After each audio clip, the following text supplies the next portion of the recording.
Constitution adopted on November the 26th, 1949.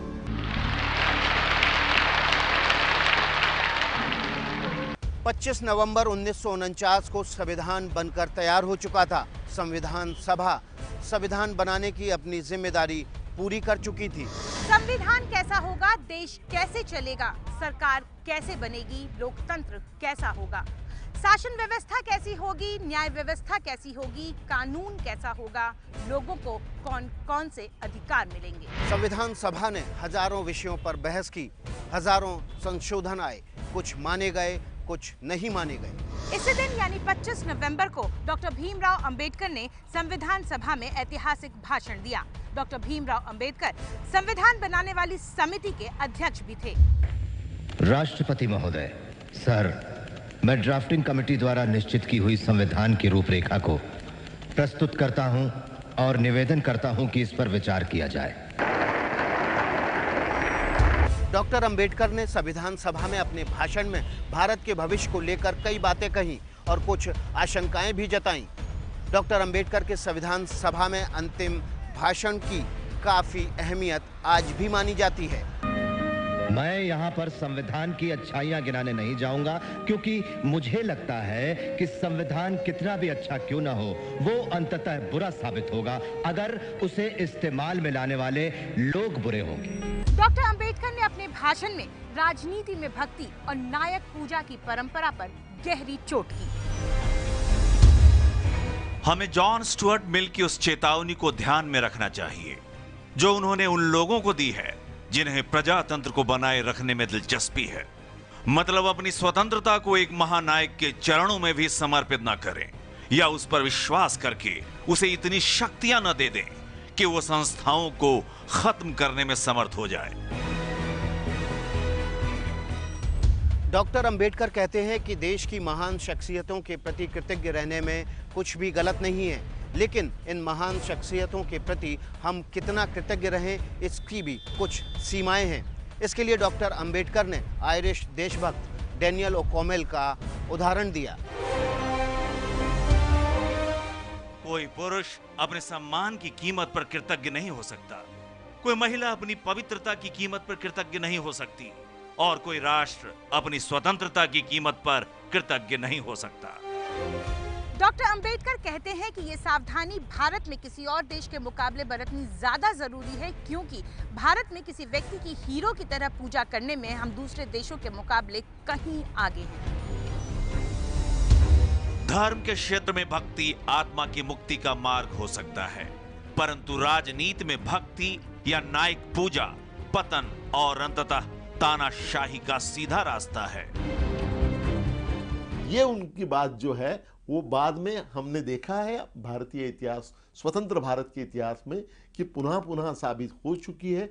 जैसे कि 1975 में जो इमरजेंसी हमारे देश में आ गई थी, वहाँ अगर आपको याद होगा तब कहा गया था इंदिरा इज इंडिया। जब व्यक्ति को, किसी व्यक्ति की पूजा इतनी बढ़ जाती है कि उसको देश के भी ऊपर उठाया जाता है, तब उस देश में लोकतंत्र का ह्रास होता है और तानाशाही की ओर वो देश चल पड़ता है। ये चेतावनी डॉक्टर बाबा साहेब अम्बेडकर ने जो दी थी उसी ऐतिहासिक भाषण में, इसको हमको सदैव मद्देनजर रखना होगा। डॉक्टर अंबेडकर अपने भाषण में एक और चेतावनी देते हैं। संविधान सभा में दिए गए अपने अंतिम भाषण में वो कहते हैं, क्या इतिहास अपने आप को दोहराएगा? ये विचार मुझे चिंता से भर देता है। इस तथ्य के एहसास से ये चिंता और भी गहरी हो जाती है कि जाति और धर्म के रूप में हमारे शत्रुओं के अलावा हमारे देश में अलग अलग विरोधी धाराओं वाले राजनीतिक दल भी होंगे। क्या भारत के लोग भारत देश को अपने पंथों से ऊपर रखेंगे या वो अपने पंथों से देश को ऊपर रखेंगे? मैं नहीं जानता, पर इतना तो निश्चित है कि अगर पार्टियां अपने पंथ को देश से ऊपर रखती हैं तो हमारी आजादी दूसरी बार खतरे में पड़ जाएगी और शायद हमेशा के लिए वो खो जाएगी। ये विविधता में हमारी एकता को बनाए रखना यह हमारे देश के लिए सबसे महत्वपूर्ण बात है। अगर कोई पंथ, कोई धर्म अपने आप को देश के ऊपर उठाना चाहेगा तो उस देश का हमारे देश का पतन होने में कोई देर नहीं लगेगा। ये उनकी चेतावनी थी।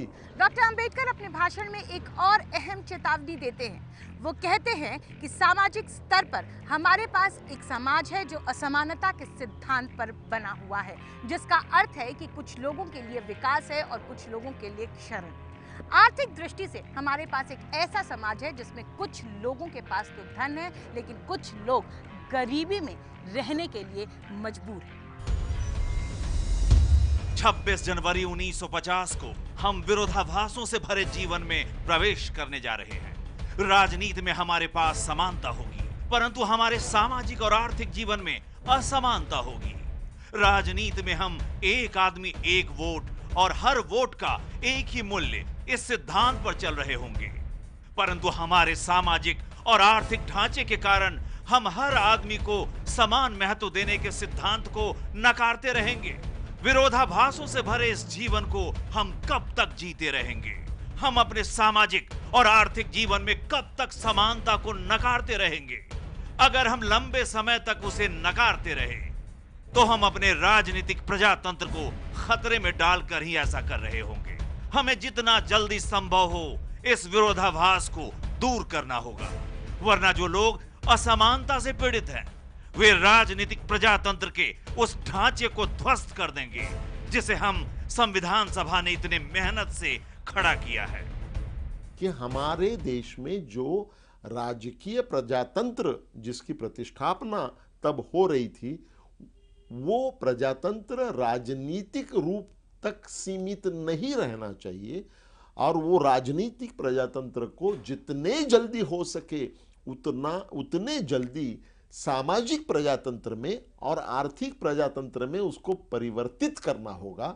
अगर हम उसे सामाजिक और आर्थिक प्रजातंत्र में परावर्तित नहीं कर पाएंगे तो हम राजनीतिक डेमोक्रेसी या प्रजातंत्र उसको भी हम कायम नहीं रख पाएंगे। डॉक्टर अंबेडकर ने 66 साल पहले संविधान सभा के अपने अंतिम भाषण में जो बातें कही थीं उसकी अहमियत आज भी है।